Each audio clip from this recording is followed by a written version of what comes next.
আমরা গুঞ্জন শুনেছি ইউনূস সরকার পদত্যাগ করবেন। আমি ইউনূস সরকারকে বলবো, ওই চেয়ারে আপনি নিজ ইচ্ছা করে বসেন নাই, ওখানে জনগণ আপনি বসে আছে। ওখান থেকে পদত্যাগ করার এখতিয়ার আপনার নিজের নাই।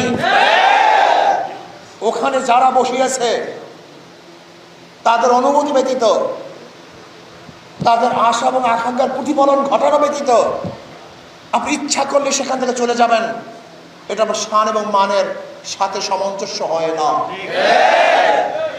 এটা আপনার শান এবং মানের খেলা।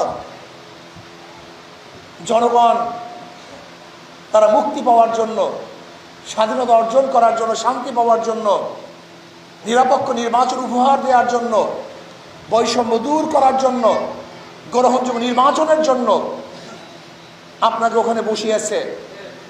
মানুষ সংস্কার চায়, সংস্কার করাবার জন্য আপনাকে বসিয়েছে। আপনি ইচ্ছা করলে পদত্যাগ করবেন, ইচ্ছা করলে ছেড়ে যাবেন, ইচ্ছা করলে গদি ত্যাগ করবেন। আমরা জানি আপনি চান না, কিন্তু এখানে চাওয়া এবং না চাওয়ার আপনার ব্যক্তিগত বিষয় নয়। আপনার ওখানে থাকা এবং না থাকা করে বাংলাদেশের জনগণের বিষয়, দেশের বিষয়।